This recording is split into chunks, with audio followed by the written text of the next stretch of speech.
morning, everybody. Welcome to Invisible Condition. I'm your host, Jeff Pearson. By the way, it's not all in your head, okay? We created this show for you.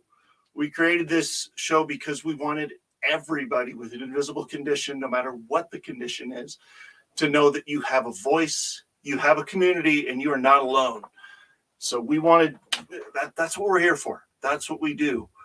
And oh my gosh, my guest today, I'm super excited for you to meet him. While deployed with the military, Dave Nordel experienced both post-traumatic stress disorder and moral injury. He's learned to harness their energy, transfer their stories into empathy, and shed light on the important understanding of these crazy challenges. He likes to share his experience and extends an invitation to those who hear him to connect with him and embark on a transformative path. During today's show, we're going to be talking about what moral injury is and how it frequently goes together with PTSD, more frequently than you think, probably. I mean, everybody's heard of PTSD, right? But moral injury, I had not made that connection. So this is going to be fascinating. Dave Nordel is a retired U.S. Air Force Command Chief, Master Sergeant with over 30 years of experience. He holds a bachelor's degree in nursing. That's what it is. Nursing, specializing in emergency medicine, and a master's degree in disaster and emergency management. Wow.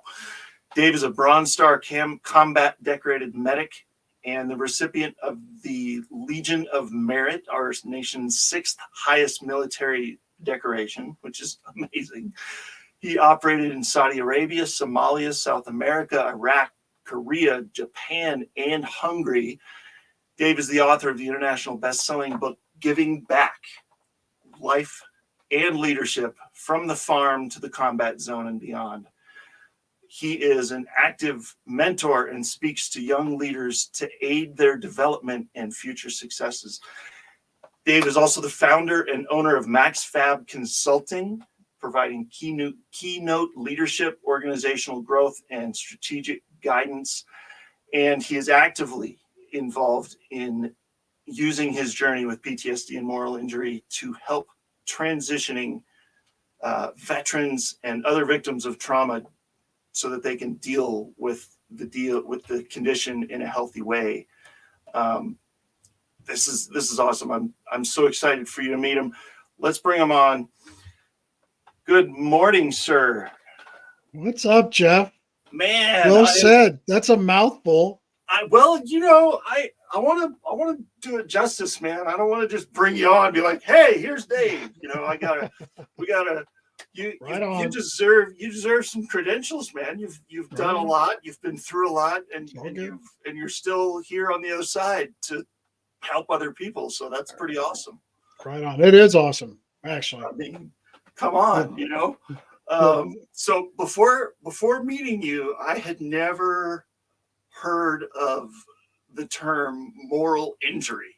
So everybody's heard of PTSD, post-traumatic stress disorder, but I had never heard of moral injury. So for others in the ignorant space like I was, can you tell us what that means? Right. Well, I appreciate your transparency, Jeff, but don't feel alone, because when I started to really transmit about moral injury, my phone rang from people I hadn't heard from in years to say, can you better explain that? And I told people, I said, moral injury and PTSD, they run kind of congruent, but there's a lot of touch points. So it's kind of like sine waves that crisscross. But, to really oversimplify it, but for the average person hearing it for the first time, we all come with morality. We come with ethics. We come with our religious foundations. We come with our family, our family beliefs, those things that are our inner child, the stuff that we're programmed with early on in life. Yeah. And then as we go out and start to live life, and my story is a military story, but moral injury doesn't have to be confined to the battlefield or a battlefield story. It can be anywhere in life, that when we're forced into situations to have to to physically, emotionally, and mentally do things that are counterintuitive to our moral foundation, to that, the bedrock where we lie, what makes us who we are. When we have to do those because you're compelled in some way. In the military, sometimes it's just direct orders and what we have to do. When you carry those out, it's a total insult, especially to your core foundation. And when you get a crack in your foundation that way, it sends you on a journey. And there has to be there has to be forms of recovery, forms of forgiveness, for ways to work through it, and a lot of it's sharing the story. So here we are, right? Here we are, exactly. So thank you for that explanation. Now that we know, everybody out there, now that you know what it is, if you or anyone else out there that has had experience that fits that description of what that is, let me know. If you're watching on Facebook, if you're watching on YouTube or whatever platform you're on, comment. Let us know. We can chime in with you. Even if you have a question for Dave or something, we can converse here and maybe help you out. We have his contact information on there too as well. You can reach out to him and he can help you that way too. But yeah, so I'm obviously with that definition. I mean, it's a sensitive topic. But can you share what you can about the moral injury you experienced? Sure. Don't feel uncomfortable, Jeff. I mean, so I tell people that I've been through with PTSD and moral injury. I tell people that I've been through the wash, rinse, spin, dry, fold cycle, and a lot. And I hate laundry, so I don't know why I use that example. Folding is probably the worst part, wasn't it? It depends on if it's whites or colors, but yes, it's not fun. But there's actually a corollary there, because the folding part is really when you start to make friends with the energy that this stuff drives, to reverse the polarity on that energy, take it and turn it into a positive, where we can, as a community, start to drive towards the goodness. Because once this happens to you, it's part of you. Yeah. So if you have a minute, I'm going to take you through the story. I'm going to take you through the high moral injury story. There is more than one of these, but this is the story that's in my second book. This is the chapter that I wrote for a co-authored book with other veterans, and it's now a keynote that I've given once, and it was pretty powerful when I did give it. So, and it'll happen again as long as somebody wants to hear it and be able to talk through it, because, as you say, on the back end of this, it's a good news story, at least for me, and I think it can be a good news story for everybody. So, in 2008, I went to Iraq as the senior enlisted medical person for the entire country at the main trauma center. So it's 235 medics that you're leading on a day-to-day basis, and helicopters land and there's stuff on it. Well, in our trauma center, we just didn't take care of our men and women, or our coalition partners. We took care of everybody, to include the enemy. And this is a hospital, not like a big giant hospital in the United States. I mean, we had neurosurgeons, we had every specialty. And we had all the support that went along with it. Yeah. And in that hospital, on the leadership team, you're managing it kind of like a hospital, and then you're managing it as a military person, right? You're following orders. And believe it or not, medical people in the military have a part of the doctrine that goes along with fighting combat. Yeah. So one of the biggest intel pieces, if somebody's going to invade somebody else, is like when they move whole blood to the front lines, because whole blood only lasts for 7 days. So it probably means in the next 7 days you're going to go to combat, because you moved that resource, right? So as we're in the process of taking care of people, we received, treated, stabilized, and put into long-term treatment a lot of our Iraqi, I like to call them family members, right? Iraqi people out in the community that had been insulted by IEDs and household, explosions and, suicide bombers, those kind of things. And sometimes just collateral damage to combat. Yeah. Well, in a hospital, you can put people in intensive care for months. And at this point in time, in the early spring of 2008, at this point in time, we had about a dozen. And, everybody's got to go off their memory, but 12 sticks with me. Now, somebody that was there, and I've had people, may say 9, may say it was 16, but I think it was about a dozen. Okay. People in our intensive care unit. And those ranged from young children to elderly people. And we had them so long, we'd had indigenous people, Iraqis. We'd had them so long that we had actually worked a way to get their families on base so that they could come and visit them and work on their, through their rehab. These are head injuries and severe trauma and those type of things. Yeah. So they had become kind of part of our family, right? I mean, this was our labor of love as medical professionals, our labor of love about not only caring for these people, but taking care of our soldiers, sailors, airmen, Marines, and Coast Guardsmen, Guardians, whoever came out of the facility. Well, at that time up in Baghdad, there's a suburb of Baghdad called Sadr City. And in Sadr City, some of the bad guys had moved in and they were indirectly raining fire down on what we knew as the green zone there in Baghdad.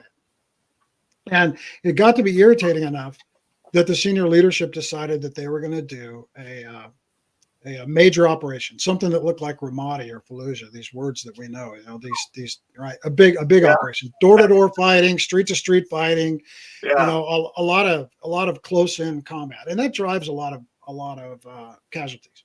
Yes. So the doctrine in the United States military, the medical doctrine, when you're going to go do an operation like that, when you're at a facility like I was, is to clear the beds. The title in the book is called Clear the Beds, and the keynote is called Clear the Beds. Yeah. And what you do is you clear the beds completely in your facility. It looks like a brand new hospital when you're done. Everything's made, everything's sterilized, operating rooms nothing happens. You don't let anything in until this operation starts so that you have capacity when you have high volumes of combat casualties. Yeah. Well, for us to do that, Jeff, we had to move these 12 precious people that we had been taking care of for months. And so to do that, it required us to fly them to a hospital in Baghdad, a civilian hospital in Baghdad, the only hospital that was at any really level of operational state. Yeah. But unfortunately, Jeff, their process when they would receive patients like we had, their process was to remove all of their life sustaining things, their ventilators and those type of things. And if you lived, you lived, and if you didn't, you didn't. And that was the best that we could do for them. And quite frankly, this started an emotional event within the facility. You've got doctors, I'm a nurse, you've got doctors and nurses and medical professionals that have oaths, right? That went into their profession and put years to do that, to do no harm. That's right. Here, based on medical orders and medical doctrine, we're basically going to euthanize 12 people if we send them away. But the higher calling is we have to make space for our guys and gals, right? Yeah. That's the higher calling. That's the doctrine. So right. in there's this dilemma, and there's a lot of, think about being a senior leader in a facility and you've got all of this consternation. You kind of got two sides of the issue and people trying to see it both ways, yet we still have to make the decision. So we make the decision and we fly them all up there and we move them and we clear the beds. And 24 hours later, they canceled the operation. Oh, come on. True story. So that's the worst part because you didn't have to move them at all, but you didn't know that at the time. Right. And, so and I don't even, and so we did. And so, the punchline to the end of the story is we truly did, through our following orders and our obligations, we truly did euthanize 12 people to make space for people that never needed it. And that's through direct order. Now, all of us, by doing that, we're on the wrong side of our moral compass. Absolutely. Where we're founded. Yeah. But you got to take it with you every day. And it wasn't like these people were invisible people. They had names. We knew wives. We knew kids. We knew, and some of them were very young. Some of them were young. So you got to carry that baggage with you. Throw on top of that any type of PTSD stuff that you have, the things in life that we can't unhear, unsee, and unsmell that may reintroduce themselves at any point in time. Yeah. That brings all of that back. And there becomes a lot of guilt, a lot of shame, a lot of kind of questioning. You're out of balance. Your equilibrium's off. Your feet, your moral feet are firmly planted in quicksand. And you're trying to scramble to grab your morality back. Oh. So what happens? That's the spin cycle, right? There you go. And so what happens? Yeah. what happens from that point on? And so that's my moral shock. Other people, let's look at individuals that have grotesque crimes committed against them, things like rape or extreme violence. Yeah. This is no different, because morally we're taught to think that people are good. And when man's inhumanity rears its ugliest of heads, it puts it all in doubt. Yeah. Well, everybody wants to, even if we know that men and women and people, I mean, even if we know in our brain that we want to believe that they're good. That's what it is. I think we want to believe that they're good. We see that they're not all the time, but we still want to believe that. Right. Yeah. Right. I still believe, and here's a recovery piece. I still believe that 99% of all humanity is good. I've traveled and lived all over the world, and I find more similarities in human beings than I do differences. Yeah. And I had to start to learn to do that because of this, you have to have some sort of equilibrium, especially when you're not, when you're not in America, when you're in different cultures and those kind of things. So I believe that 99% are good. A couple things happen to us, Jeff, and I don't know what your opinion is on this, but a couple things happen to us. We have a lot of things in front of us every day that we can consume. And I'm not talking about food. I'm talking about social. And you've created a platform here for people to consume things. And this is pretty raw. And it's so refreshing, because raw vegetables are best for you, right? Don't boil them. Yeah. Don't boil them. Don't change the color of them, right? Raw vegetable. And this is pretty raw. And I love it. I love what you're doing. And I think that this is the right space to be in. Thank you. But if I go out and turn my television on, and if I'm not in the right mindset, I will get in some form of consumption that is affirming to my beliefs, and it doesn't let me grow. It doesn't let me heal. Yeah. And it can make me angry. And then if you look at some of the challenges that our veterans have. Now, I'm going to qualify this with, if you have a veteran in your life, odds are you're going to be a better person. We're leaders. We're empathetic. We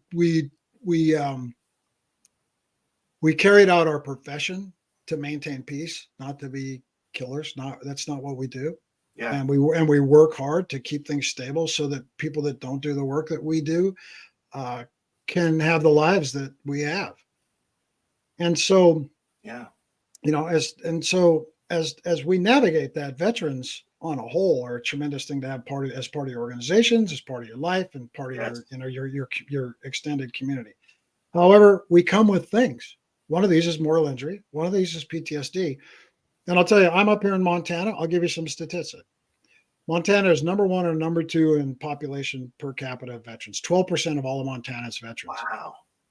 We're number 1 and number 2 in veteran suicide. We're number 1 and number 2 in veteran substance abuse. We're number 1 and number 2 in need for mental health. And we're number 40, and we're number 44 in services. Because of the population is not very big. There's not a lot of that's like a perfect storm. Yeah. and so if you're a veteran in the greater Colorado Springs area, there's a lot of resources. Yeah. There's not a lot of resources in Circle, Montana. No. So there's your homework. You can go look up Circle, Montana and see where it's at. But oh my God. But so there's not a lot of resources there. So there's a need, right? And there's a need for a community. And we'll get into this, about the dry fold cycle. We'll get into this. We'll do that next time. Yeah. But there's a need for this community, and being able to leverage the average everyday human and that good humanity that I talk about, because you do not have to have military experience to help. And I'm sure we'll get into that. Absolutely, man. I can't wait, because there's so much, and there's actually a couple other things I wanted to ask you, but what we're going to do now is go to a short break, and then we'll be right back.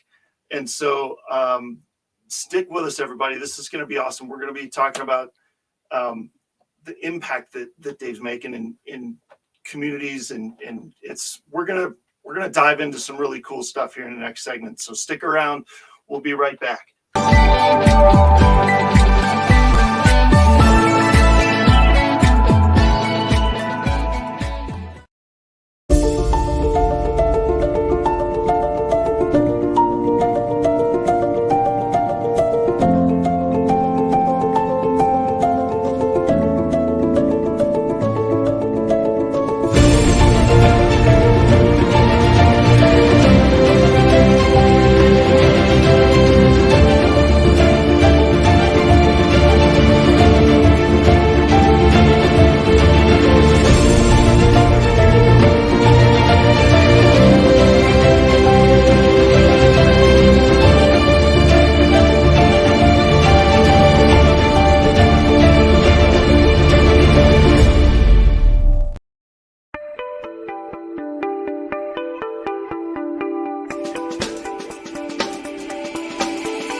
soon as it comes back, I got a frog in my throat. Welcome Sure. back, everybody.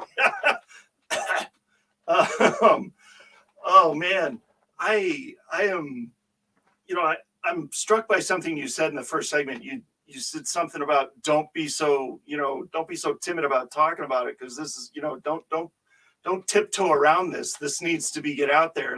And I feel like, yeah, so many people do that with people with PTSD or moral injury or different things that they see that they can't do anything about. And so they feel like they're helpless. And so they go, well, I don't know, maybe I should kid glove this, but really the person that's living with that moral injury probably just wants to talk to somebody and just dive in with me, man. Just let's talk, don't pussyfoot around. Let's do something, Healing starts to happen when somebody asks, how are you doing?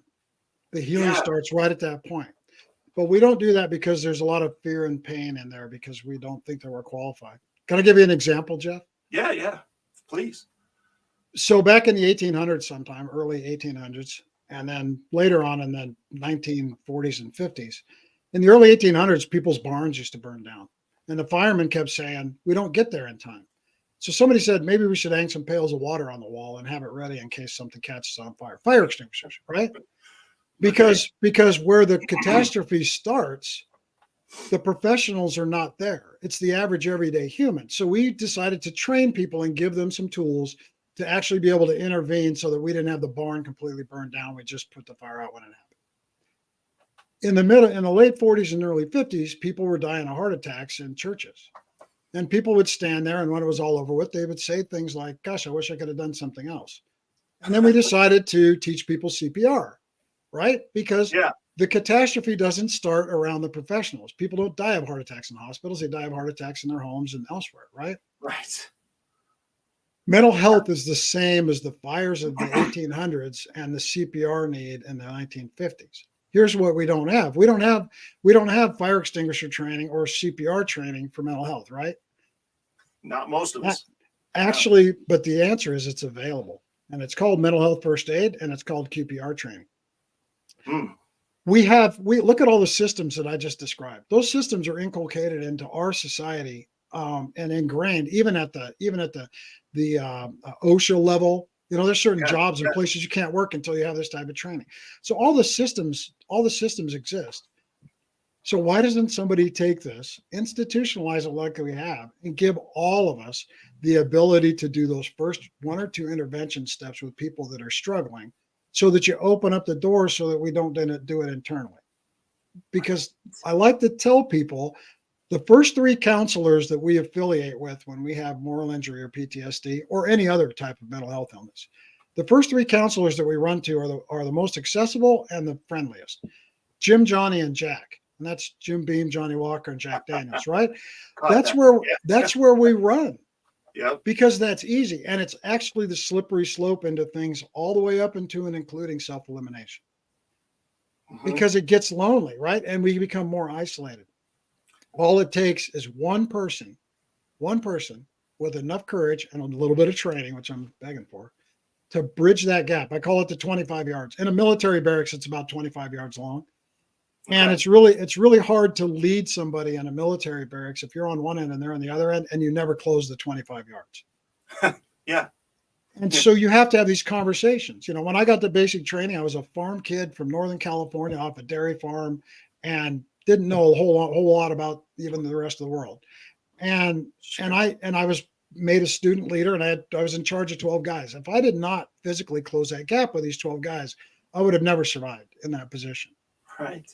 And so when we're talking about moral injury and PTSD, we've got to put people in a position that they're comfortable enough to close the gap to start doing these things. And then we all start getting better. The people that the proud owners of PTSD and moral injury like myself, and the people that really truly want to help, back to the 99% of humanity wants to do well. And all of this scary space between those two people, we've got to clean that up. Yeah. No, that's amazing. And I know that's what you're endeavoring to do and endeavoring to bring more awareness to. Right. Which I love that, because it's true. It is so, and veteran suicide is such an epidemic, no matter where you are. I mean, Colorado is unfortunately not that different from Montana in that respect. So Right. this is very valuable and very needed, that you're doing. So thank you No, no, for you're that, welcome. because it needs to be out there. So just out of curiosity, though, I mean, this is a big part of everybody's, especially when they come home from their military Mm-hmm. careers and try to integrate back into society, that is family, right? Mm-hmm. How do I deal with every day with family and that kind of thing? Do you have family? Tell us about your family and how these experiences kind of have impacted them, because surely it's been a learning curve there too. Well, guess who gets in the washing machine to go through the whole cycle with you? Right? And they get bumped around and spun, and they have to go through all of those things. My Oh, wife has been married to me for over 30 years, so she's been through the whole deal. well done. And my oldest son's 30, my youngest is 28.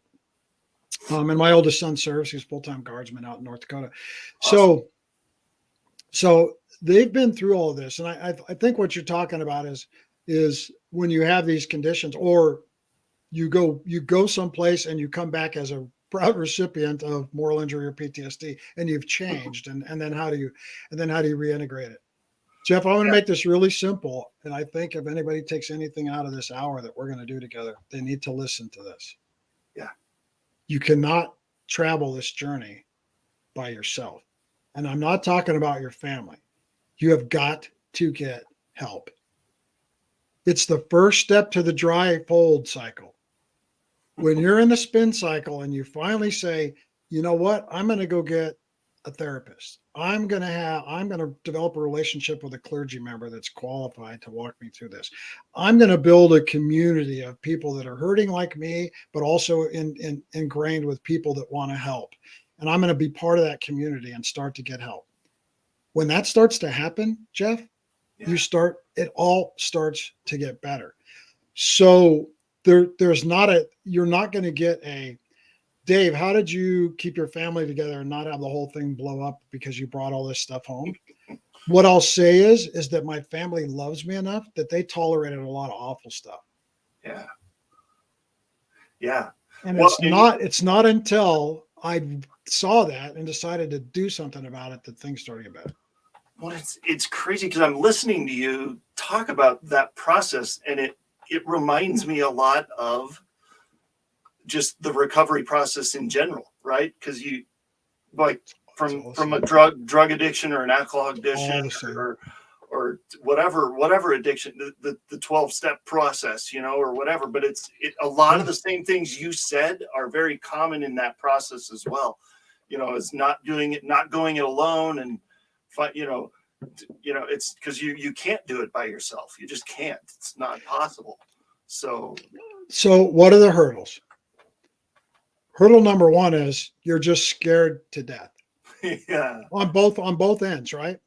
Yeah. Hurdle number two is the solution looks so painful you don't even want to try and start to do it. Right? Well, so fear and pain are way in front of this. And part of that is probably, you talked about your three friends, Jack, Johnny, and Jim. Once you start acquainting yourself with those guys, everything it's so easy to lose hope and go down that rabbit hole. And yes, that's so it's even more important to find that help before you meet those three guys, because then it's a lot harder to pull yourself back out, right? And then you may need to have a sentinel event. My sentinel event in life was a big blood clot in my leg that all went to my lungs. Ooh, and and that was this the day I took my last drink, and all of a sudden I had clarity. And when I had clarity, I could maneuver better. People liked me. I was a little more approachable. It cut down on some of that fear and pain.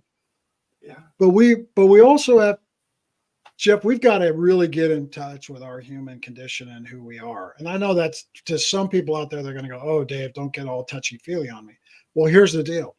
I grew up in an agricultural environment, and everything I think in life you can learn on a farm. And some of those are bad habits, like cutting your hand and putting electrical tape on it really tight until it stops bleeding. And not going, well, because stuff had to be done and you needed to rub some dirt on it and get over it and suck it up, and we don't have time, right? The tough guy thing. And we are, especially as men, we inherently have things in us that do not let us. In the book, I write a chapter about people cry on the farm. Yeah. And the reason is because that whole time that I was in Iraq, the 180 some odd days, which felt like 180 years, that whole time that I was in Iraq, right? And you got to think about combat casualties and memorial services and people, we're sending people home in boxes. Yeah. And the story that I described to you, there was one guy in that facility that never shed a tear. And that was me. And I damaged myself. Yeah. I damaged myself by thinking that I was the one that could not afford to cry because I owed something to somebody. We want to be strong, gotta stay steady and be that rock, but that can damage you more than you know. Right. Oh yeah. Oh, absolutely. I mean, absolutely. Good Absolutely. Lord. But as long as you stay in that state, Yeah. you can't get help. So you just stay, you're terminally in the spin cycle. You never, ever get out of it. And you just keep coming back to the same place. The only when you're terminally in the spin cycle, the reason that we all turn to alcohol is it's the only thing that will shut us off. Because everything is firing so hard that it's the only thing that'll shut us off. It's the only thing that'll shut that down. Yeah. Right. Yeah. Oh my gosh. Well, speaking of your book, I've got an image here. I'm going to try and pull up of your book so we can show people, because it's there you go. There you go. Yep. Grab that image off of Amazon, where it is available. Is it available anywhere else, or is it mainly Amazon? Yeah, you know what I tell people? It's on Amazon. It's on Barnes and Noble. Okay. You can definitely get it there. What I tell people is, if you go to my website and just click on there, get the book, it'll send me an email. If you just give me your address and your, and I'll get your email and send me your address. Shoot, I'll sign one and send you one. So nice. Love it. And like I said, the moral injury story is in the next book that'll be out in a couple of months. So. Oh, cool. Oh, good. Okay. Yeah. Because that's got to get out there, man. That's the ultimate, that feels like the ultimate healing right there, is to get it.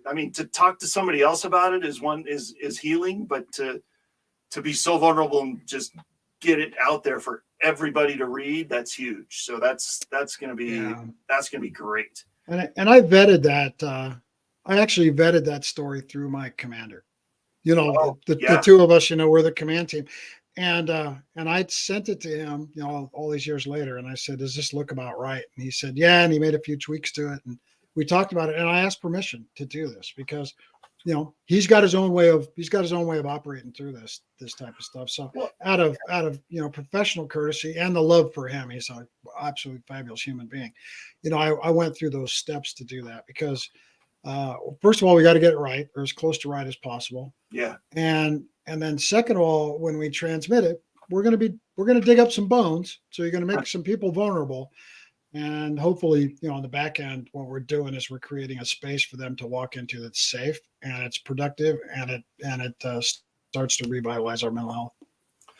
Sometimes it gets messy, but that's when you're in it and you're doing productive work, is when it starts to get kind of uncomfortable, Right. Well, and that's the fear and the pain, right? You got it. That's what exists in those 25 yards, and people need to be able to do that. So especially in the military community. I might lose you. My computer just told me I'm going to shut down. So oh no. If we do, hang on. That's not good. No, I think we'll be okay. Live TV, right? Live TV. Yeah. Hey, what's that? Yeah. What's that thing? It's popping up. Oh no. That would not be a good thing. Well, I've only had one, knock on wood. I've only had one show so far that we lost. We literally lost power 3 minutes before we went on the air. And so that's the only time. So I'd like to keep it to one if we can. It says 4 minutes and 20 seconds. So if it does that, I don't know. We'll have to scramble. Is it okay? Well, that could be interesting. Yeah. So you, so you mentioned about like small groups, big groups that you, that you have, that you work with and stuff like that. Like, how do people, if we do end in 3 minutes, how can people reach out to you to take advantage of this? Oh yeah. I mean, go on the website, maxfabconsulting.com. So MAXFAB consulting.com. Nice. And just click on there and go to contact us, and go on there, and it'll give you a potpourri of stuff that you might want to talk about. And MaxFab was the organizational attitude that we used in Iraq. I insisted on that. So when people would ask me, Chief, how are you doing? I'd say, I'm maximum fabulous, even in the middle of the combat zone. And the flag that I keep on the wall behind me, it's actually embroidered. They took it down off of the top of the trauma center. That's a flag that flew over our men and women for all those years. And they took that down and embroidered Maximum Fabulous on the flag. So it's a piece of history, and so there's a lot of utility in there. There was a lot of victories over there. I mean, we went through some rough stuff. Obviously, I've told you about some of it, but yeah, it's good. Of course. Yeah, no, that's amazing. And it is rough. There is a lot of rough stuff. I mean, in Colorado Springs, we have tons of military. I mean, we've got the Air Force Academy, 2 Air Force bases. Besides that, we've got Fort Carson, we've got Space Force, Cheyenne Mountain. I tell people all the time, I see Air Force, uniforms. I see Army and Navy and right. But I don't see a lot of Marines. They like to stay under the radar. But I know they're. I love Marines. I love Marines. I'm a lover of Marines. I love them too, man. Some of my best friends are Marines. I love them, but they do know how to stay out of the way and stay under the radar. But so Jeff, this says I'm going to log off in 2 minutes. So let's do a military operation. If it logs off, do a commercial. I will overcome and adapt, and I'll log back in if that'll work. Sweet. All right. So if we go away, to everybody out there in the world, you're going to get to see a high-class precision military operation, and we'll do this without a hiccup, and you'll just have to talk for a bit. But I love it. Actually, that works out pretty good. That'll be just fine timing wise, because that's this would be about the time we'd be doing that anyway. Yeah. So we'll just roll with it until I see you come back online, and and then go from there. That's awesome. No, we'll get it done. I mean, get it done. Yeah. What do we just say? Welcome to live TV, right? I mean, you can charge everything up as much as you want, but at the end of the day, you're not really in control if the electricity or your computer gets cranky. If you knew the prep work that I put into this, for this to happen is just a Murphy's thing. But I don't believe in Murphy anymore. No. This is just strength building. So exactly. I totally get it. It's all good. Well, do you want? I mean, well, we got about 30 seconds here. Let me leave you with this before this thing decides to log us off. Yeah. For things to think about. When you come out of this, or as you start to come out of this, you have got to recognize the energy that it generates. Yes. And if that energy is negative, I guarantee you, if you work hard enough at it, you'll learn how to change the polarity and the energy. And so when I come back, let's talk a little bit about how I changed the polarity on my energy to include the Sentinel event and the blood clot. Love it. Let's do it. Yep. All right. So it says 3, 2, 1. Let's see if you lose me. There it is. All right. Well, he's right. We lost him. So, okay. Welcome to live TV, everybody. I'm glad you're here. This is so cool. Okay. So we're going to take a break, and then we'll be back, and Dave will be back with us, God willing, and we'll see you then.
Hey, everybody. Welcome back. I'll tell you what, live TV, man, this has been interesting today. I am so excited that Dave is here, but nothing. I'm excited that he was my guest, but he's not here right now because apparently, for those of you that weren't with us in the last segment, his computer, and I bet this was driving him crazy because he is a very precision guy, man. I mean, crazy, right? So much preparation, and then Murphy comes along and kicks your legs out from under you. So we're still waiting for him to come back. I think I see him coming back though. So we'll see. Let's see. Device. There we go. There he is. Okay, sweet. Oh, good. Oh man, here we go. I'm gonna bring him back right now. Welcome to Well, welcome back. Okay. How we doing? Can Are you we hear me? got audio and video going again? All right. Can you hear me? Yeah, I got you. Yeah, There we go. There we go. Hang on. that was crazy. You got me? Yeah, yep. I got you. I can hear you. I can see you.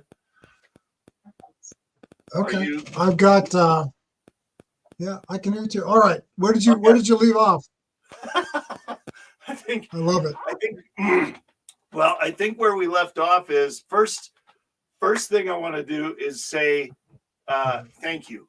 I mean, we still got a little stuff to talk about, but I want to make sure I get this in, because I, especially living in this town for almost 25 years, we thank you for your service and for your sacrifice and for your willingness to help other people, and just thank you for doing what I couldn't do. I was born with a condition that precluded me for doing. I've applied for law enforcement, then turned down, and so I've wanted to do something like that, and I've never been able to. And so thank you for doing the job that most can't or won't do. I am forever in your debt for that. For our, I mean, thank you. It's amazing. First of all, Jeff, you're welcome. And second of all, this country and everybody in it was worth every minute of all 30 years, 6 months, and 24 days. Wow. And it doesn't matter what you do in our country. It all matters, and it's all just as equally important. Thank you. Yeah. So thank you for doing this and making this stage and living with me through catastrophic failure, which is just like awesome. I love it. Oh, this is where I thrive, man. I'm an emergency manager. Before you came back, I was like, I bet this is driving him crazy, because he had it all like planned, and then all of a sudden, monkey wrench.